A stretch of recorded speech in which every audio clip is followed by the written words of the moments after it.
All right, so we are back, and today it's time for Investigator Wade. I don't have my glasses. I'm not in my normal setup. I'm still with the sheep people out in Wales, so I'm gonna have to improvise just a little bit because Logan Paul has just announced, somewhat in a coded message to the head of Barstool Sports and head of the wannabe TikToker at 45 years old committee, Dave Portnoy. That's right, Mr. No Shoulders was on Logan's podcast, and Logan let it slip that he has an opponent for this year. There's a couple options here that it could be, but I think I know who it is. So, who is Logan fighting? Is it some regular dude or is it an animal? And I'm not talking about one of the fake ones in his crypto zoo game that bankrupted damn near all of his players and he still hasn't paid him back. But we all know the amount of money he'll make from this fight could do that and some. Well, no, I'm talking about a fighter that's willing to bring it to Logan. And more specifically, potentially, a gorilla. But I'll explain. The breakdown. Let's go. Logan Paul had Dave Portnoy on his podcast. Here's what he had to say about his next opponent. I have a fight this year. For who? Oh yeah, I was going to announce. I was going to announce it, and then something happened. It didn't happen. No, I got injured. I tore my MCL. Yeah, right. We were going to do that one. I got a new opponent. Who? Not said yet. Not said. I'll tell you. Say it and bleep it. We'll bleep it. No shit. Cool, right? You guys, I don't know what the fuck. I don't know what's going on. All right, so there's a couple things that happened there that we have to break down. One, Logan says he has an opponent for this year. He's going to be fighting this year. We've heard this a couple of times now that it's this year Logan's coming back to boxing. So he's confirmed that. And while Logan lacks awareness in pretty much every other aspect of life, like paying back victims of his bullshit trading card, NFT, scam game, consistently selfishly stepping on his younger brother's moments, even when it's the biggest fight of Jake's life, Logan is behind him in the background as he walks out holding up his Prime bottle, which he knows Jake is not sponsored by. But in this moment, he has the awareness to bleep out his next opponent. But it's not so much the bleep that gets you going. Sure, you could try to make something of the amount of times Logan's mouth moves downward and 3 names come to mind just because it looks like a very short phrase that he utters to Dave Portnoy. And those 3 names, again, just based off Logan's movements and the available people here, to me, read out either Nate Diaz, Mike Tyson, or Darren Till. You can maybe say Mike Perry is another option. As far as the other 3 names are concerned, like I said, Mike Tyson, Nate Diaz,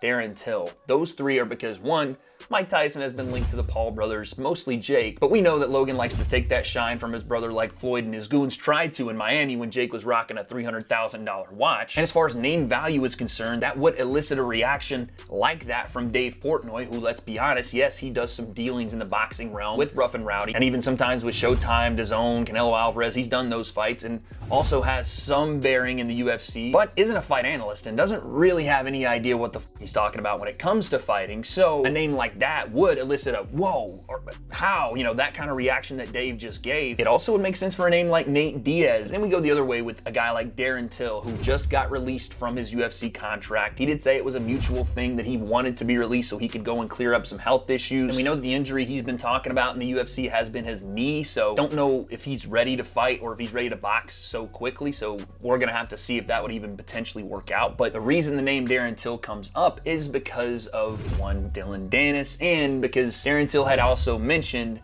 that he would want to potentially get into boxing, and by getting into boxing, he would want to take the YouTube boxing route. Leo, roll the clip. The money and the let's say the fucking hype is all around the YouTube boxing and influencer boxing right now. So it's like, you know, the Tommy Furies and Jake Pauls, the KSIs and all that. They're the ones who seem to be making the big waves, which is crazy. I think that'd probably, if I was gonna do it, if the offer was right there, I think that'd probably be the avenue I would go down, because it's just, you'd be silly not to. The money's there, the fights are there. It's so, like I said, Darren wants to get into that, and like I said, then Dylan Dennis, who we all know is known for keeping his word and always telling the truth, did come out and say he ran from me to go fight 1 in 5 Darren Till. And with Dylan's ACL tear and him being out for so long, no pun intended, but I don't know what leg he has to stand on to criticize Darren Till. But to be fair to Dylan, he might actually be right, because Darren Till did tweet a little emoji fest of a money sign, a number 1, and a boxing glove, again kind of confirming that he's going to get into the boxing realm in some way. And so this may actually be the fight, and if it is, it's a fun fight around the same weight. Darren's a naturally big guy, probably walks around at 200 pounds, just fought at 85, could barely get down to 170. So he's a big, strong guy, can box, even though he is a little unorthodox, does throw some overhand shots, and he has some lack of variety in the attacks. But again, it's not like him going against some of the high-level strikers in the UFC. It is Logan Paul, and we're gonna run into the same problem, I think, that we run into with a lot of MMA striking, which is Darren Till is going to have to adjust to the boxing game, which Logan Paul has been practicing. Even though he is a bit unorthodox, there is going to be a challenge that Darren's going to have with a guy like Logan, who's fast, who's big, who's strong, who has a quick and steady jab. And if Logan's actually adjusted his game to be more offensive, he's going to be even more dangerous. So this 100% could be it. Logan Paul, Darren Till, and sign me up, because Darren Till was at a point an up-and-coming high-level striker, Muay Thai background base in the UFC. Stood in there with guys even like Robert Whittaker, who is a great striker, and went toe-to-toe with them even though he lost that fight. Had absolutely zero takedown defense, and with the injured knee and etc., it just made more sense for him to lean into something he was naturally more good at, which is the striking side of things.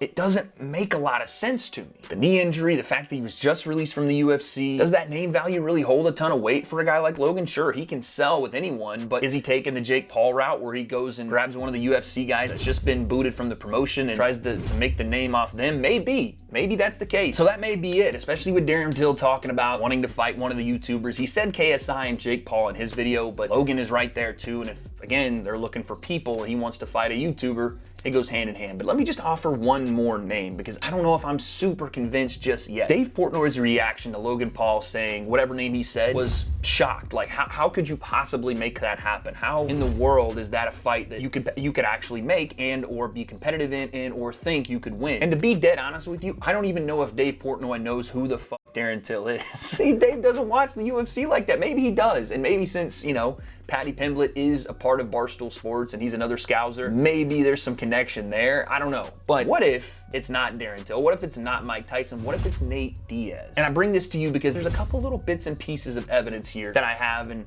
potentially could be a setup for a Nate Diaz-Logan Paul fight. One being that Nate Diaz consistently is calling out Logan Paul for doing dumb things and or, in his words, being a pussy/bitch. And if you guys remember, he commented on Logan grabbing a mic from Radio Raheem in the middle of, again, the biggest fight of Jake Paul's life, and not only trying to take over the show, but eventually making it worse for his younger brother, getting on the microphone and saying, hey guys, listen to me while I tell you guys how bad Tommy's doing, while Tommy was whipping Jake's ass. But Nate Diaz responded to that tweet and said, this guy needs his ass beat. And who let the spoiled little bitch yell obnoxious shit during the fight? There's been back and forth between these two multiple times, and Nate and Jake and Nate and Logan, and again, it just makes more sense. Nate is a household name, more so than Darren Till is, and I'll give you one more shred of evidence to potentially back up my argument here. Something Logan said directly after the Jake Paul fight.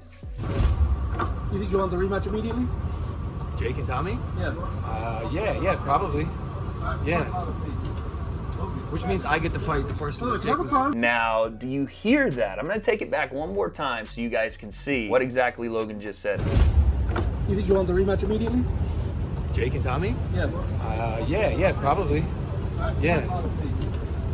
Which means I get to fight the person that Jake was. And instead he asks for the prime in Logan's hand. But what I think he was going to say, and it seems pretty clear, which means I get to fight the guy Jake was going to fight. Which, if rumors are to be believed, and in fact I had sources telling me that Jake had already offered Nate Diaz a massive 7-figure deal to be next. Jake had talked about it in the Tommy Fury face-off. He said Nate was next. He was overlooking Tommy to go ahead and set up that Nate Diaz fight. This, in my opinion, makes more sense when you combine it with Dave Portnoy's reaction, because I think that Dave actually knows who Nate Diaz is and would react that way, thinking that is a massive fight for Logan, and as far as the numbers go, it would be a bigger fight than Darren Till. So that's what I think about the actual fight, but there's also an element to this of when/where Logan would fight Nate Diaz or Darren Till, or I guess Mike Tyson, even though I'm kind of pushing him aside like some of those Saudi princes were to get on stage to snap pictures with Jake and Tommy. I think a lot of people are just set in stone that Logan's gonna do this on Misfits Boxing because of the KSI affiliation, the Prime affiliation, but I'm not so sure. If you guys remember, there was this article in December from SB Nation, and I think originally from WrestleNomics. WWE Stephanie McMahon and Nick Khan expressed interest in entering the boxing world. Now, there's a couple of ways they could do this. Nick Khan already has experience in the MMA and combat sports world, and sure, they could just go and use the name WWE and start a promotion and get real professional boxers under that helm and start running shows that way. It's not gonna really work out well because there is some gatekeeping that goes on in boxing, and as far as the professional ranks go, yes, where the money money is, the fighters can and will go, but at the same time, there's a lot of contract negotiation, red tape, and or recognition from committees like the WBC and other championship platforms out there. But the WWE is sports entertainment. It's not even pro wrestling as far as I see anymore. I think it is more so sports entertainment, and what better way to take advantage of stepping into the boxing realm than doing it with one of the people on your roster that just so happens to already box, Logan Paul. And as far as the money that's available to someone like a WWE or a DAZN in Misfits Boxing, WWE would be able to not only negotiate, but offer more money to someone like a Nate Diaz or Darren Till to do their first annual event, maybe built around that fight, and I don't know what they would have on the undercard. Again, this is all brand new stuff. I'm just throwing theories out there. But it would make sense for them to get into the boxing game using Logan Paul, and for Paul to be able to do it on his own platform and not have to divvy it up to Misfits / DAZN, which still is a possibility. I don't think that he won't fight on Misfits. That could actually happen, and again, he was supposed to kind of do that already with the Dylan Dennis fight that kind of fell through because of his MCL tear. If Jake and KSI are going to fight in December, maybe Logan wants to slip onto that co-main event slot and fight one of the guys, like I said, Nate Diaz, Darren Till, to just boost that card further. But if you know Logan, and again, we've already talked about the selfish motherfucker that he is, he's gonna want his own main event, and the WWE can offer that to him, just like Misfits can. But the money that WWE has is hard to compete with. And by the way, I'm not saying in this case specifically it's a bad thing for Logan to be selfish. He absolutely should be. If he's going to fight one of these guys, it should be a main event. I would say Logan's one of the biggest draws as far as name value goes. Now that he's attached to the WWE, he has the YouTube side, and a little bit of the pro boxing rub from Floyd Mayweather, he might be the biggest draw in influencer boxing. But that's what I think, man. I think Logan is either fighting Darren Till because of the little Easter eggs and Dylan Dennis saying it, Darren Till saying he wants to box, he's being released from the UFC, and then putting up the little emojis on Twitter, or the sleeper pick, Nate Diaz, who Logan almost let slip that he wanted to fight next. Essentially something that's been in the works since Jake lost to Tommy Fury, and it would make sense for Logan once again to go after one of his brother's potential opponents because he already wanted to do that with Tommy. So it would line up perfectly with Logan's value system. You guys let me know down below, who is Logan fighting? Where will it be? Will it be on Misfits? Will it be on DAZN? Will it be on WWE's potential first launch of a boxing event? I don't have those answers, but sometime this year, according to Logan, I guess we'll find out.